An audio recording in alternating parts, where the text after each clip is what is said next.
This podcast was produced by OAR FM Dunedin with support from New Zealand On the Air.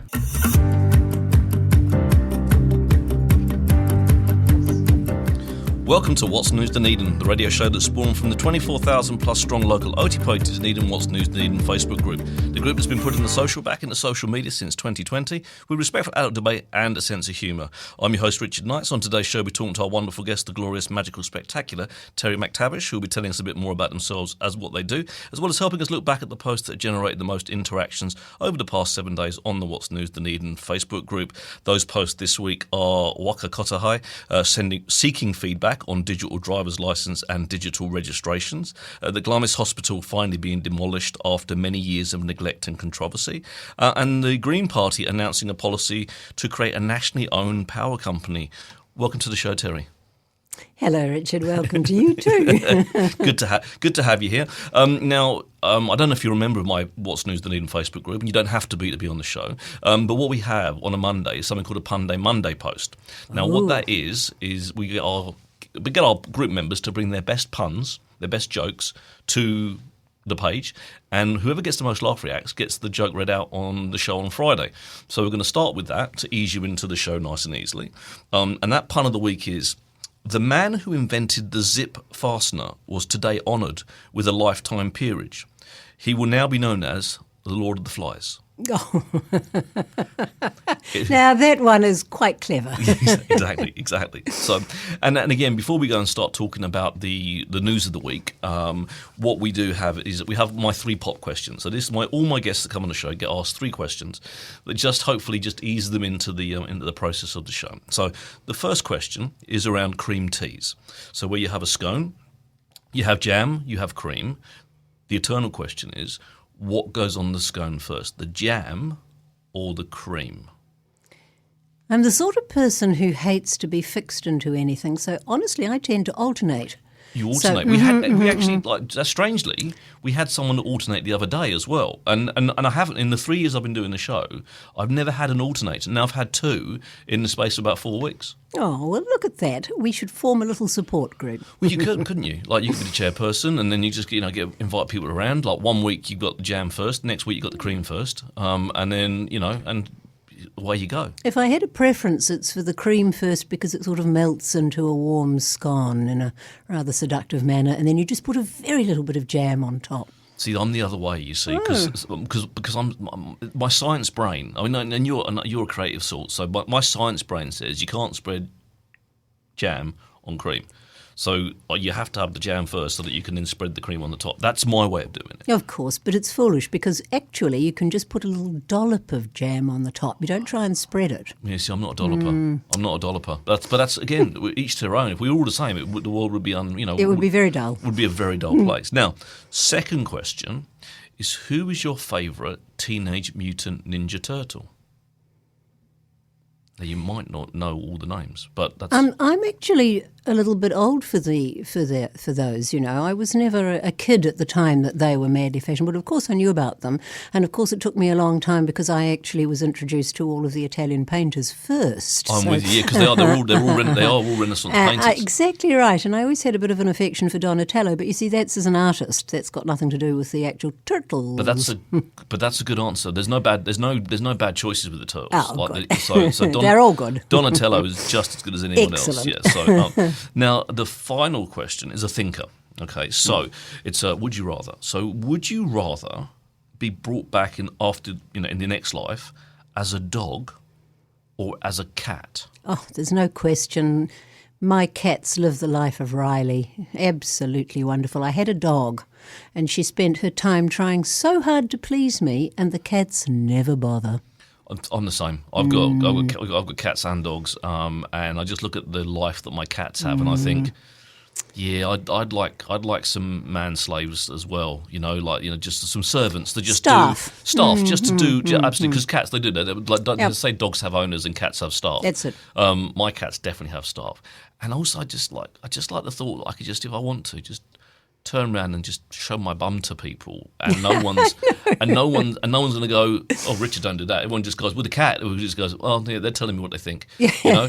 But as a person, it's frowned upon. But as a cat, it's kind of like, you know. Well, actually, I think it's meant to be a sign of favour and trust. But I have to say, it doesn't seem like it at the time. No, does it doesn't. No. Yeah, no, I definitely agree. Anyway. That's the tough part of the show, Terry, to be fair. The rest of the show gets easy. It's easy from now. Easy Excellent. from this I point can forwards. relax. Oh, totally.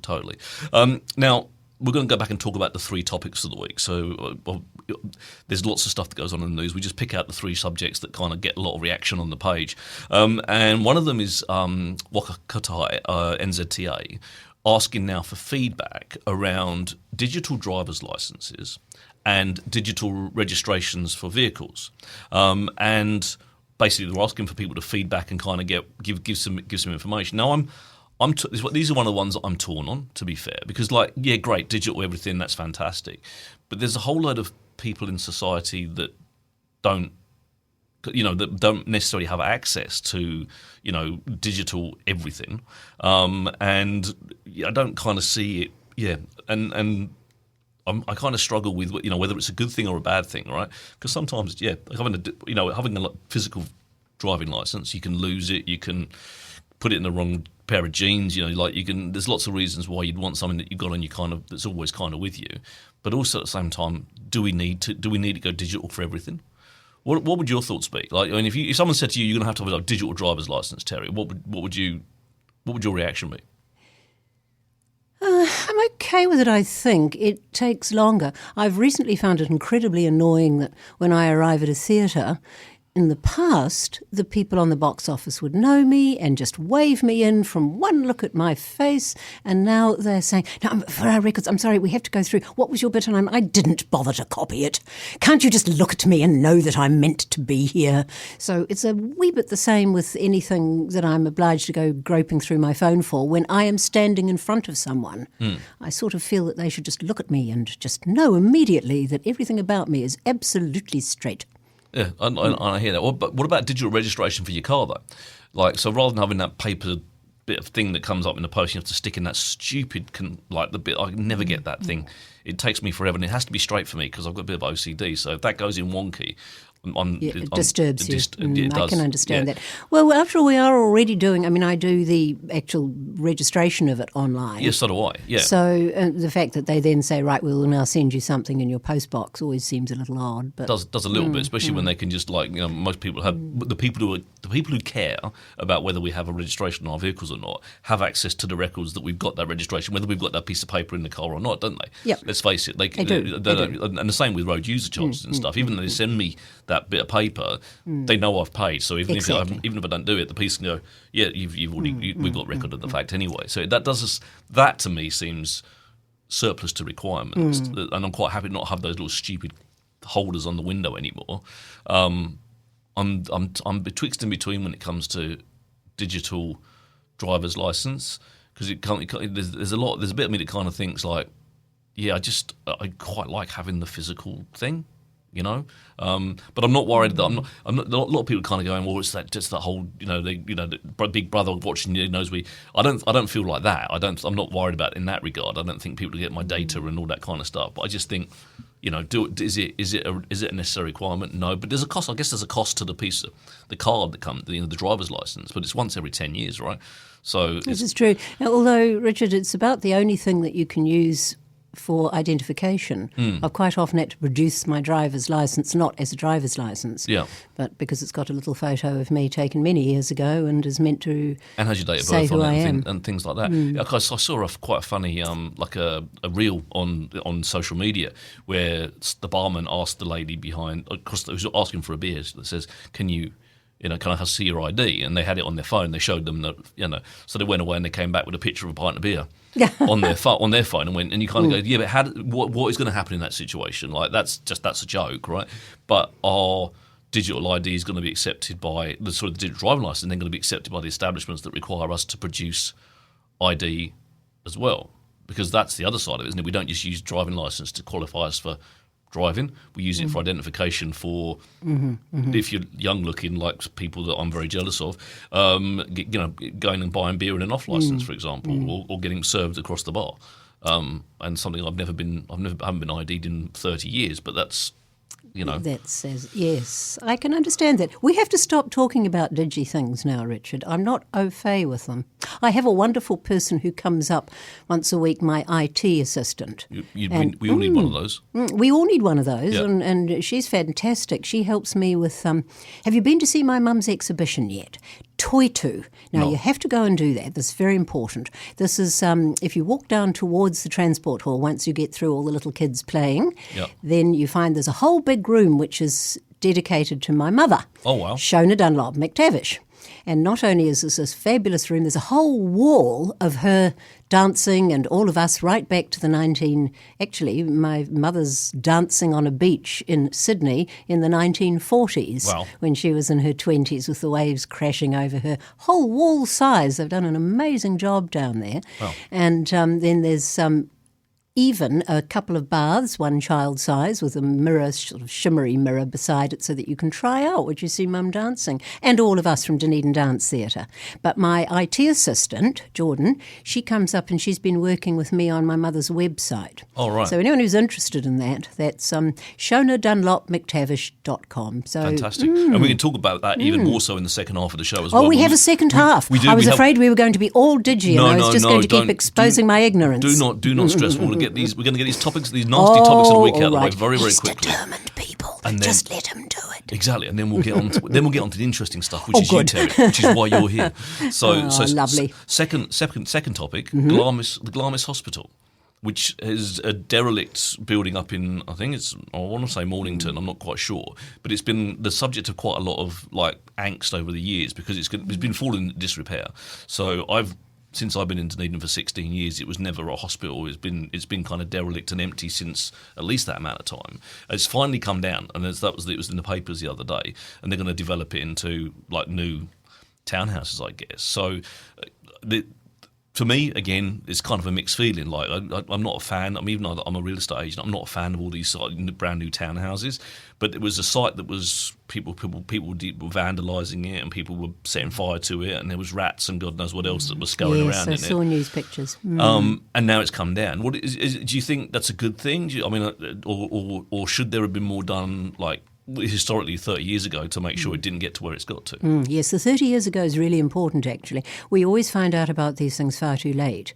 Yep. That's why, again, I'm always terribly sad to see the old buildings coming down. My great-grandfathers were some of the earliest Scots that came out here, and I feel their presence in the old buildings of the city. Yep. And I'm always terribly, terribly sad when I see them being knocked down.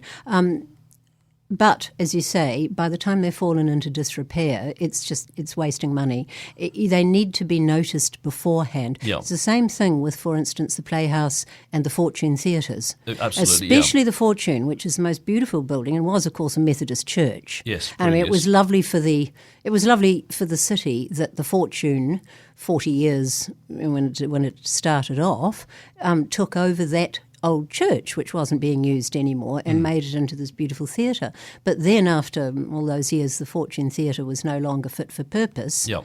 and was abandoned rather abruptly, and no thought given to what else that church could be, because it's the most beautiful building. It would be fantastic. tragic It's if it glorious, came eh? down, and Yeah. to see it gradually going the way of Glams, I think is just tragic. So, yes, please, I think it's awfully important we look after our heritage buildings. Oh, I absolutely agree. Absolutely agree. Now, final, not a news topic of the week before we get to talk about you, is the Greens that have announced a policy this week about, again, obviously it's election year, so everyone's bringing out their policies, telling, look at me, we're wonderful, please vote for me. But one of the policies they've announced this week or the last week is a publicly owned a power company. Which was to be paid for by taxing the super rich, and basically to put competition into the market against the gentailers and the big power companies, the Genesises and the Meridians of this nation, to keep them straight and honest, and also to further the adoption of powers like solar and bits and pieces like that.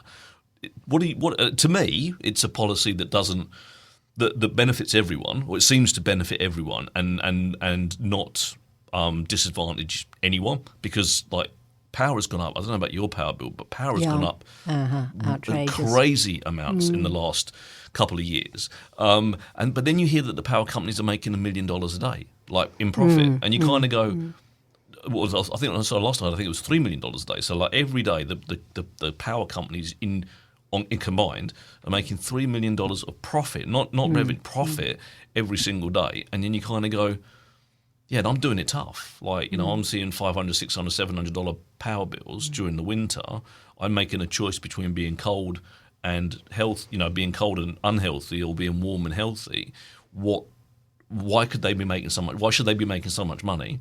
And something like this sounds to me, at least on the outset, that it could be something that will keep things straight. Yes.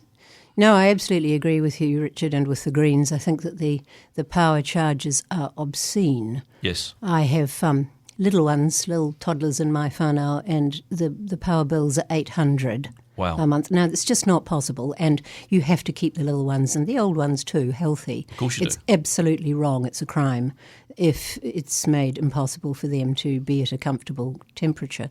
I have a marvellous brother who has been working in sustainability for his lifetime, really. He started out as a hydrologist and irrigation engineer, and increasingly began to realise what was the problems in the world, so that he's been working for what I'm pleased to see they're no longer calling climate change, but climate breakdown. And I mean, 20 years ago, 30, he must have said to me, I feel like I'm standing on a hill seeing a tsunami coming in on a sleeping village, and I can't wake them to warn them. Yeah. Well, that tsunami has hit us. It has. And if we don't turn to alternative ways of power, then our next generation that I care about so much are doomed. This is absolutely appalling that we haven't taken more thought of them. I know, I find it crazy, right? Because I'm from the UK. You can tell that in my voice. But I've always had the view that there's nothing you can't do, right? You can always find money for it if there's political motivation for it. So where there's political will, there's always a way, right? What I haven't understood is why there hasn't been more political will towards something like this. Because I look at the UK right now, they've got a new Prime Minister that's come in, Andy Burnham, who's just basically said, we're going to give everyone that's in hospitality, that pub business, that kind of industry, a 15%, a 20% reduction on their bills. And suddenly where there's a will, there's suddenly a way, right? And the same can happen for us. We are in a country where if everyone had solar panels on the roofs, right, we wouldn't have to worry about like brownouts and seasons of low water where hydro's not, or pumped systems like what they're proposing at Lake Onslow, because actually we'd all be generating collectively electricity that is going back to the grid to benefit everyone else. And it just seems like a complete no-brainer for me, especially considering the strength of UV that we get in this country. Yes, it's like exactly. we are very fortunate in the sense that even when we're at 19, 20 degrees, it feels a lot hotter because our solar or whatever UV index or whatever it is powerful. I'm just literally about to put solar panels on my house. It's not a cheap thing to do, and I've done it using the green loans from the bank and stuff like that. But not everyone qualifies for that, So again, the Greens are announcing sort of and I think Labour have done as well, sort of saying that there'll be a government scheme for borrowing the money, so everyone will qualify. It won't be a case of do I have to prove that I've got wealth to my bank, which obviously, and they're just after the coin, aren't they? Let's face it, they're making billions of dollars every year and then kind of playing hard done by, very much like the electricity retailers, which is hard. So I just think that's a policy that makes sense. Makes a lot of sense. We'll put the news to bed. we'll not talk about technology from this point forward. But what I do want to do is talk about you, and as I introduced you, the glorious, magical, spectacular Terry Yes, MacTavish. I felt that was possibly just a shade over the top. Well, this was how you were introduced to me. You see, by our wonderful friend Jill Bowie. Yes, you shouldn't believe everything she says. Well, no, I'm starting to believe that, to be fair, because she also every now and then taps up my guests and makes them gives them the answers to some of my questions, so that they get under my skin. Oh, does she? Well, Yeah, I have to say she also coaxed me in here by saying nice things about you, so she's clearly not to be trusted. Exactly. Well, absolutely. Yeah, I blame her on both sides of that same coin. So, but we love her to pieces. We do. Me, as someone that actually wasn't obviously born and brought up in this country, I know very little about Terry MacTavish. There will be a lot of listeners that will know far, far more than I do, and there'll be some, of course, that probably know as much as I do, maybe less. So perhaps you can give us the 5-minute Cliff Notes version of Terry MacTavish to start off with, and just explain a bit about yourself, how. I know a little bit about you, but just give us the basic information, and we'll take it from there. My goodness. Okay. In many ways, I feel that I'm much less interesting than my background, than the family that I've come from, and in fact, you'd find out a lot more about me by going, as I have already gently hinted, to see my mother's exhibition, Shona Dunlop MacTavish Dance, it's called. Yep. And that's her background, because she's the one who was born in Dunedin to the professor of philosophy at the university here, and the daughter of a Dipton farmer. So she's really Kiwi through and through. Right. But she had this extraordinary life where she was whisked off at 15 to study dance in Europe just before the outbreak of the Second World War. Wow. And she ended up helping her Jewish professor to escape. And they spent her 18th year travelling and dancing all over South America. Wow. And so that was very exciting sort of growing up stage for her. And then she ended up in Sydney for 10 years as the prima dancer with the company. And loving that life, suddenly met a Canadian Presbyterian minister trained in Edinburgh who was on his way through to the Manchurian mission fields in China. And in 5 days they were engaged, in 3 weeks they were married, and she'd thrown up her wonderful dance career, and they were off together to China. That's truly a whirlwind romance. I know. And then they had to leave because Mao Zedong's Red Army was coming in, and they were on the last plane that got out of Beijing. With me pregnantly, I was in her tum at that point, and they managed to escape to Taiwan, which of course is in the news a lot at the moment. Yeah. And were there for a year before it became apparent they'd never get back to China. So they were then reposted to South Africa, to one of the mission schools where Nelson Mandela and Bishop Tutu were educated, where they fought against the Bantu Education Act and apartheid. So my mother was in 3 really totalitarian sort of situations, which gave her a very wide world view.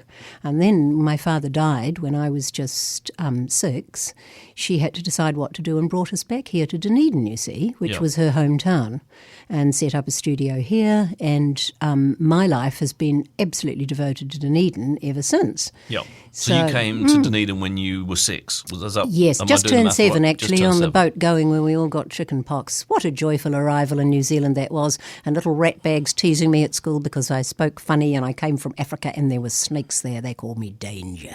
They called you Danger. Danger. I'd love to have had the nickname Danger. Yes, at well, school. you would, but you were a tough little boy. I was a small, weedy girl, and they'd knock me over in the playground. And then still call you Danger. They did that. They were very mean. Kids can be. Yeah, they can be. So it was quite good when my mother finally, thank God for great aunts, because I'm a wonderful great aunt. Thank God for great aunts, because our last one died and left enough money for the house, you see. Right. And so Mum was able to gather us back again, and we all moved in, which was a good thing because we'd been living in Knox College, where my aunt was married to the master of Knox College and the chancellor of the university, Hubert Ryburn. It was a horrible, great, drafty place, and it just put me in mind of all those Jane Eyre, poor little kids in boarding schools. It was absolutely miserable and cold, and the food was dreadful, and all the rules, everything had changed, and the climate, my God, it was cold. Dunedin in been winter compared after to Africa. After Africa, not and amusing. and even China and Taiwan. I mean, Exactly. Yeah, I've just got back Yep. I've just got back from Sydney, and the difference is stark. You know. Like, Oh, right. So, And you'll notice. Anyway, because I was born into a family where Mum was passionate about dance and the arts, and particularly good at tying in with all the other artists. That's one of the wonderful things about Dunedin, Richard, is that the artists all know each other because of the university, but also because of the size of the city and its heritage. They tie in wonderful ways. And my mum knew all of the people in music and in sculpture and art, all of the different art forms, so that we had all sorts of exciting people at our house. Yep. And I sort of found my feet really I danced, of course, couldn't not, but I frankly was a better actor than a dancer always. Yep. And I think my very first engagement was at the Playhouse when it was a professional theatre, believe it or not, the Southern Comedy Players. Okay. And I was just turned 18, and I played Gwendolyn in The Importance of Being Earnest, and toured the South Island with the company. Yeah. So that was a kick-start for me. And then, of course, I performed quite a bit at the Globe Theatre with Patrick and Rosalie Carey. So the theatres of Dunedin were very important. And when the Fortune started, the blokes, Alex and Murray and the other two, Huntley and David, they actually asked me would I like to come on as a token woman there on their little group, but I was just about off on my OE to travel all around Europe for 18 months with a pack on my back. And so I just was in the tryout production for The Fortune, which was The Philanthropist. And we did that in 3 weeks at the Globe to see if we could do it up to professional standard. And that went off quite well. So they then took over the Nat, the Athenaeum. Yes. The old Athenaeum Theatre. And when I came back from overseas, I was in a lot of productions there, which were hilarious, of course, because there were no dressing rooms beside the stage. So we would have to get costumed upstairs in some funny, pokey little broom cupboard and then come down and hide in the Athenaeum Library behind the bookshelves while the audience were shown into the theatre. And then wonderful. In fact, I did another Gwendolyn there for the Southern Players, which was good, Richard, because the first time I was too young to get my voice really the way I want. You know, with Gwendolyn, she's meant to have a deep drawl, so it was, So you're talking about... I am always perfect, Mr. Worthing. You're talking about a play that I knew nothing about. What? I'm sorry. How can you not? You're English. Yes. I'm appalled. I am seriously appalled. We're not going to fall out about this, Terry, but I'm a lover of the arts, but I can't say I'm well immersed in the arts, if that makes sense. So, I've seen various performances. I love my musicals, like the West End musicals and stuff like that. But I'm genuinely not a big sort of goer to theatre for the serious stuff. Although I have seen some very serious stuff as well, but I'm not it's not a frequent visit for me. So whilst I know when you mention the names, I know what they are, but I've got no idea what they're about. Right. Well, I'm going to have a little word with you afterwards. Or you can, but in the meantime, now I can tell you what, Richard, you could start off. Our own Dunedin's wonderful Nick is doing Babyface just across the road from you here in Te Whare Rukatia, and he is going to be taking that to the Edinburgh Festival. Wow. Now, I'm one of the reviewers. I'm a theatre reviewer now. As you get old, people think you really know what you're talking about. It's wonderful. I get to give out prizes and pat people on the head. And I've still not reached that age yet where you're far too young. Think that I know what I'm talking about. People think I know what I'm talking about. It's marvellous. Oh, I do, of course I do. Anyway, the thing is with the reviews, we've formed ourselves a reviewers collective. And we give out the theatre awards at the end of the year. And Nick Teeper had taken off quite a lot of our awards. So we've been very much behind him in his bid to take what we consider world-class theatre off over to the Edinburgh Fringe and let people see what New Zealand's about. I actually performed at the Edinburgh Fringe myself with a grant from the government way back in 1982, one of the very first people to go specifically from here to the Fringe to perform. How long's the Fringe been going?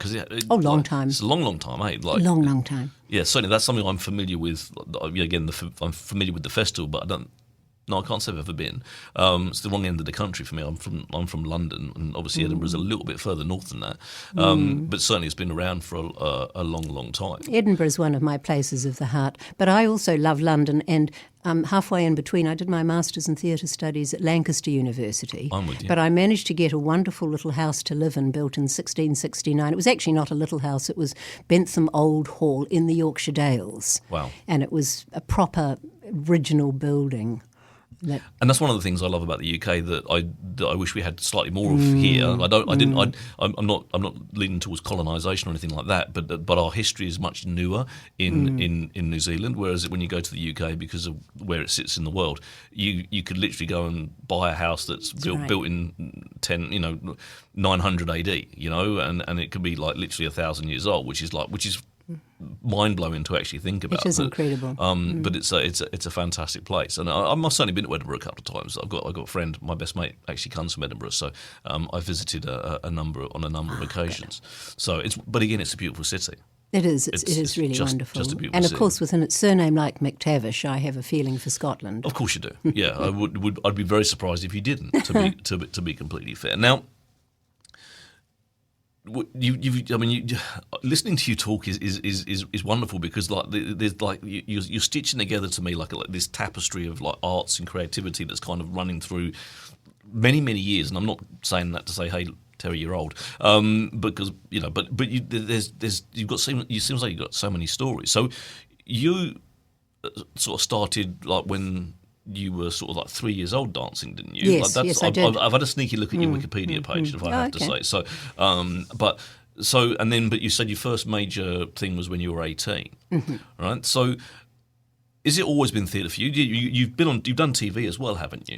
Yes, I have, and film as well. Yeah. I was quite pleased a friend who's in Scotland suddenly said, I've just seen you on something here, which was, I know, Good for Nothing, the movie that was made, the Pavlova Western that was shot in Central Otago not very long ago, and I played the chaperone at the beginning, partly because, and this was the other thread to my bow, as well as the acting, and I've had the most wonderful roles over the years. Every single year of my life, I have played at least one really fantastic part. I've had a look, and I played many similar parts to Judi Dench, to Helen Mirren, all of the great parts, all of the really famous writers. Yeah. Shakespeare, Ibsen, Chekhov, Pinter, all of them. Yes. Noel Coward. I've been so lucky, one a year, that I've actually had a fantastic career in that, and I've gotten to know and get under the skin of these incredible different characters. Yeah. But at the same time, I've been teaching, and that was at Queen's High School. Yes. Where, I was going to go off and be a famous actress overseas and starve in a garret, but generally speaking, I was a fairly weedy little teenager, and my family felt not strong enough to take that on.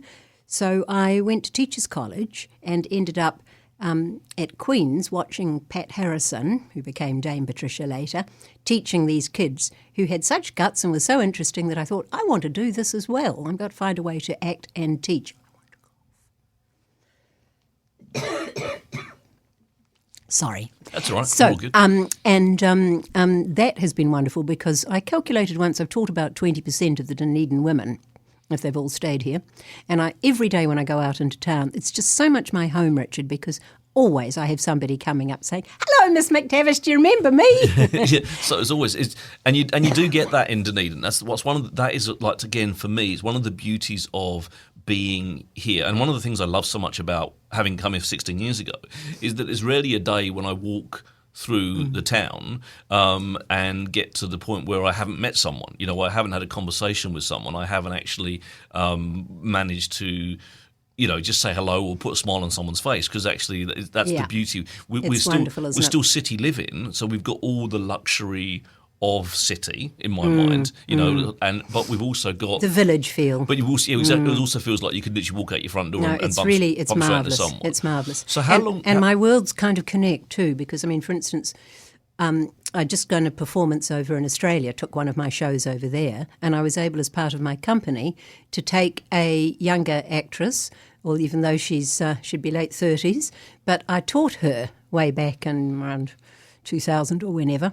And so some of my students have gone on to do most wonderful theatre things, and I'm very proud of them. So when did you stop teaching? Because when I sneaked a peek at your Wikipedia page, it said you were taught for 47 years. Am I? That's right. Until 2019. Okay. So it's reasonably recently. So in the 7 years since giving up teaching, What's your focus been? It's been non-stop theatre, really. I mean, because of being on the Reviewers Collective, I have to see everything. Yeah. I mean, you can't give out awards if you haven't... sat there and listened, and I watched the really show. engaged with everything and supported theatre all I can, and which also means endless writing of letters of support and so forth. But I've also, of course, been very engaged with Toitu with this big exhibition for my mother, and trying to persuade Toitu that that whole back section of the museum should be Creative Dunedin. As I've said, it's wonderful here the way the artists tie in with each other. So to have a section there that is about theatre, that's about music, and we can include all the boy bands and the chills and things, but also the artists of the peninsula and also the musicians. I mean, there's been wonderful operatic society things here that my mum used to tie in with. I remember dancing as a wild Bacchante-type figure in Faust when I was still in my teens as part of Professor Peter Platt's production at the Mayfair of Faust. Wonderful. But also, for instance, the Gilbert and Sullivan Society did every single one. They did the whole lot out at the Mayfair of the operas that was under Michael from the university. Just the support that the community is prepared to give each other, often for free. Yeah. And we always expected to do things for free. It's maddening.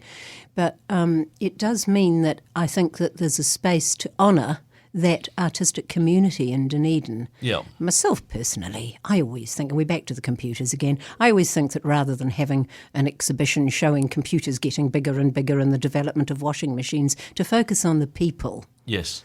Those who make up our community. Those are the real things. Yeah, I mean, the other stuff has a part, doesn't it? It has a place. It has a little part. It has a place. But, I will literally have a little part, Richard. Exactly. But without the humans that surround those little bits, What's the point? There's very little to go beyond it. So if we move into like today, current time, one of the things that we appear to be struggling with in Dunedin is support for the arts. There's been talk in Labour Council and bits and pieces like that of a new medium-sized theatre. There's obviously been the ups and downs of the Fortune Theatre. We've got the Athenaeum, we've got the Mayfair, and again, people are quite often, like, you go through that cycle of people talking about, this needs help, we need money, we need this. What's your take on where we are at the moment? How do you look at it? Do you look at it and kind of go, things were better, back in the 50s, 60s, whatever it might have been, and when stuff we had that better support? Because I know, and I might be rounding a little bit here, I do know, like what you say, like I've talked to creative types within the community and had them on the show, and they all know each other, they all support each other. We're all trying to achieve the same end goal of making sure that arts thrives within our community. But how does it? But I wasn't here beyond sort of 16 years ago. How do you feel it compares to perhaps that time, like before? It does interest me to think that my four boys in 1973 did kickstart the Fortune from really nothing. They just simply said there ought to be a professional theatre in a city like Dunedin. Yes. Mind you, two of those were working with the television station here, which at that time was very important. Yeah. And it was really bad for Dunedin when they cut all the provinces from their TV stations. Yes. We only hung on to the natural history one by the skin of our teeth. And that's gone now as well, hasn't it? There's still Ian Taylor and co. are still kind of operating things, I think. I've not been, I don't know enough about that to speak confidently on it. Yeah. But I think Stage South is an organisation that formed itself when the Fortune folded, which was a big shock to all of our community. There was a lot of mismanagement in terms of, I have worked to save the Regent, the Playhouse, the Mayfair, the Globe, and I would have worked to save the Fortune. Yeah. And so would so many other people in Dunedin if we'd known that things were as dire as they were. Yeah. That said, Lara McGregor, who was our wonderful director at one time, has said, well, the trouble is that the building itself was really no longer fit for purpose. That's been wasn't the problem. safe. It wasn't safe. That's the but issue, we isn't need it? to put something. That's why we need something purpose-built. And Stage South is formed of professionals who, many of whom lost their jobs when the Fortune folded, and have wanted to maintain their standards. And this isn't just the actors, of course. This is everyone from the set builders to the education officers. Yes. And they have been working hard to see what would suit Dunedin really. Yes. So I'm inclined to trust their word more than any other. They've sent people to look at other places, to work things out, come up with a model from the North Island, which I think is actually built as part of a school, but is used by the community all the time. Yeah. And it's a wonderfully flexible space with performance rooms and kitchens and spaces for social functions, which is often where you get the money. Yes. And also all of the sort of state-of-the-art things that a really good acting performance needs. And that is something that we just need to settle with. The City Council's been talking about for a good while. And we need to find the space in Dunedin for it to be, and the council does have the ability to find bits of spaces. And then the extra funding. And money was set aside when the fortune folded. There were promises made that we could see that, of course, Dunedin should have a professional theatre. And it is the hub for everything else that happens. And a lot goes on in theatre in Dunedin. Absolutely amazing, the things that are happening. We've got some exciting things coming up at both the Playhouse and the Globe coming up. Yeah. I'm working at the moment with Keith Scott and Jonathan Queerth on our production we're going to do next year in Hanover Hall, which is a particularly good venue for anything that's got musical attributes. And we're going to be doing The Lion in Winter, for which I will be playing Queen Eleanor of Aquitaine, famous beauty and incredibly powerful and manipulative queen, who is in her winter years, as is her husband, the warrior king. And we are beginning to have lots of exciting ideas about how to sort of reset Hanover Hall and incorporate the medieval music, the rare birds and so on, and of course costumes from Marvellous, Charmy and Smith. Again, all these people were professionals with either the Fortune or Television New Zealand back in the day. And to waste their skills and particularly not be able to pass them on to the next generation is such a shame. So again, it's a fine example that I know Jonathan, yes, because he was involved in the Midwinter Carnival. Oh yes, indeed he was. With Rochelle Brophy, who was another of our jewels, Sophie Welvet. We have got some people who make the most marvellous sets and things, and of course the University Drama Department, which is now the School of Performing Arts, with marvellous, not just nationally but internationally competent people like Marty Roberts, the things that they have done and taught those students, and then we just lose them from Dunedin. It's such a waste. It is criminal. So but it's one of those things like, and again, it just shows the web that has been woven through Dunedin society with regards to the fact, like you start to mention names. I'm there going, I know them. I didn't know they were involved in that. But exactly. we're clearly part of the same kind of connections and network and stuff like that, which is fantastic. This is wonderful. And if we can take it down to the children too, we've got a good drama society with Kim Frid up at John McGlashan. And the Shakespeare people have done a marvellous job under Dawn of connecting with the Globe in London, where I've also performed on the stage of the Globe. I think I saw something about in the ODT a while back about that. Yes, about that would be. Connection. So you've performed at the probably one of the most famous theatres in the world. It's absolutely wonderful to stand on that stage and project and feel how it works. It's bloody difficult, to be operating in the open air and needing to do a horseshoe shape to make sure that, and down below and then up to the higher balcony to make sure that everyone is included. It's really, really hard work. But I've put some of my students through that way, you see. They've succeeded in being in the Young Shakespeare Company that's gone to perform there. I'm immeasurably proud of them, and especially, from my South Dunedin kids who maybe did not have a theatre background or a vision that this was something that was possible for them. I've been so proud. My very first student to go, I think she wouldn't mind my saying this, no. She was absolutely wonderful. She was even our head prefect. She was Maori, and she was the daughter of the leader of the mongrel mob here in Dunedin. Okay. And for her, this was something quite outside of the expectations of her community.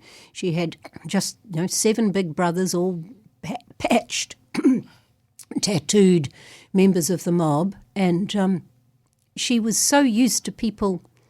When she went into the room to get her award from the ODT as one of the I forget what the name is that they called them, but the sort of the young up and coming students. I know what you mean. And I forgot. I've covered it on the page, but I can't remember. It happens every year, doesn't it? So to see her say to me, you know, when the lifts opened and my father, flanked by two of his sons, stood there in the lift, you could feel the Pakeha in the room cringing.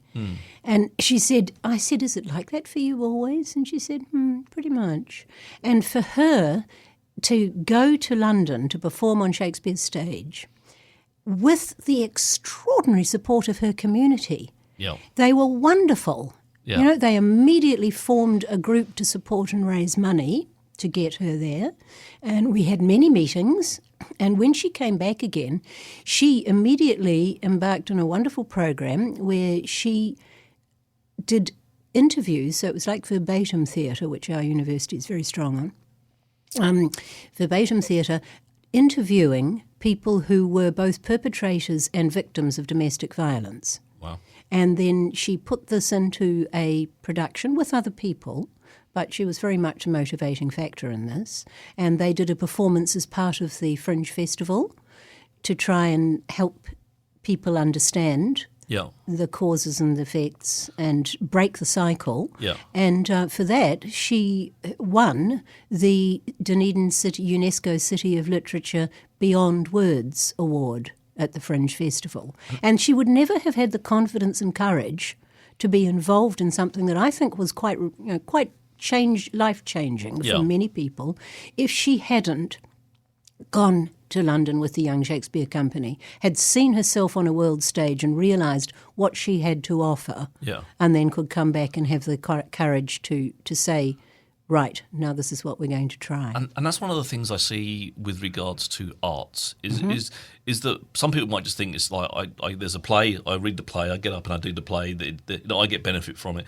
But actually I see artists getting up and actually giving so much back to the audiences. Like, you know, there's something that it's a two-way thing. There's something that comes back across from the stage to people, that people walk out of those theatres, and their lives can be changed by the giving and the way that performance has come across to them. Am I making sense? Yes. Oh, there's nothing like it for bringing people together, for empathy, for learning to understand others, to walk in their shoes.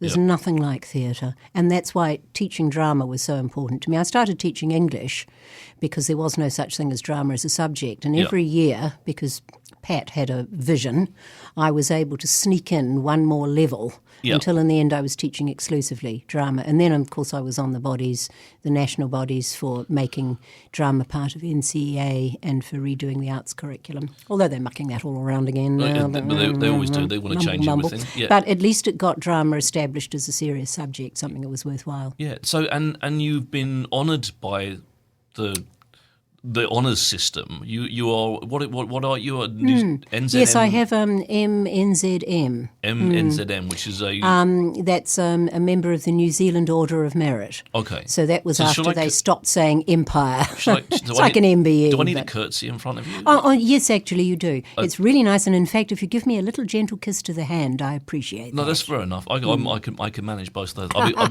been practicing my curtsies all morning, just in case.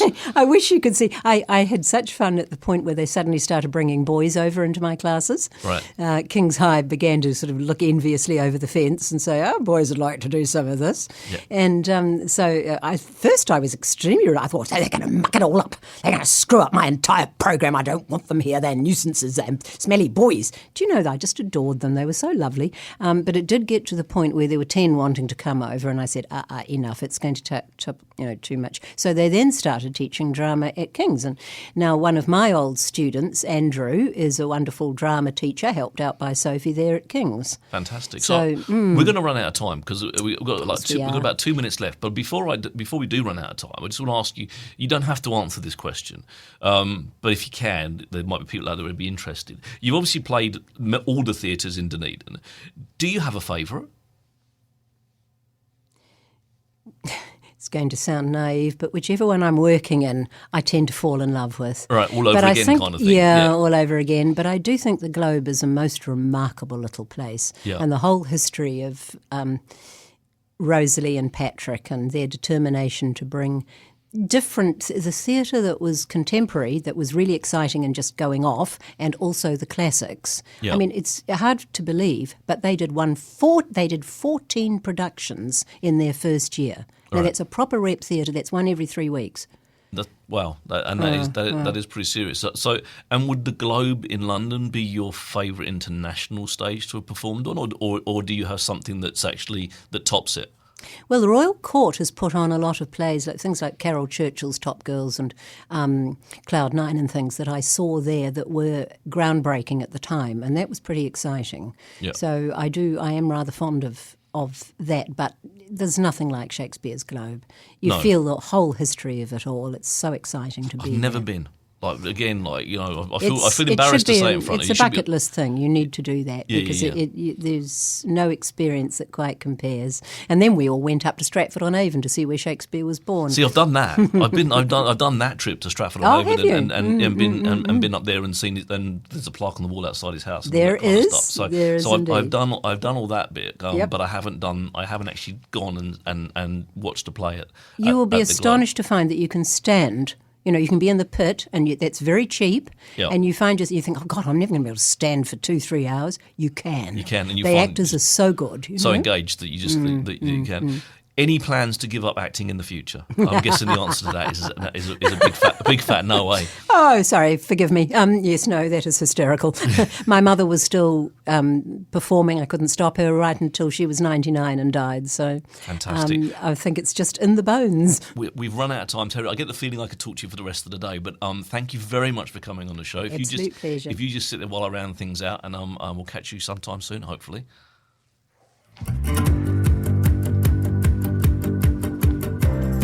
Well, that's a wrap for this week. Thank you for tuning in. I've been Richard Knights, and you've all been wonderful. Remember, if you're looking for robust, respectful adult debate about all things local and further afield, and a welcoming online community that doesn't take itself too seriously, come and find What's News Dunedin on Facebook and join our fun. On next week's show, we'll be talking to Jordan Wisham, fundraising superstar, and we look forward to seeing you next Friday at 12 on OAR FM. And if you want to listen to the show again or simply share it with your friends, you can find the podcast at oar.org.nz or even on Spotify, YouTube, or your favourite podcast provider.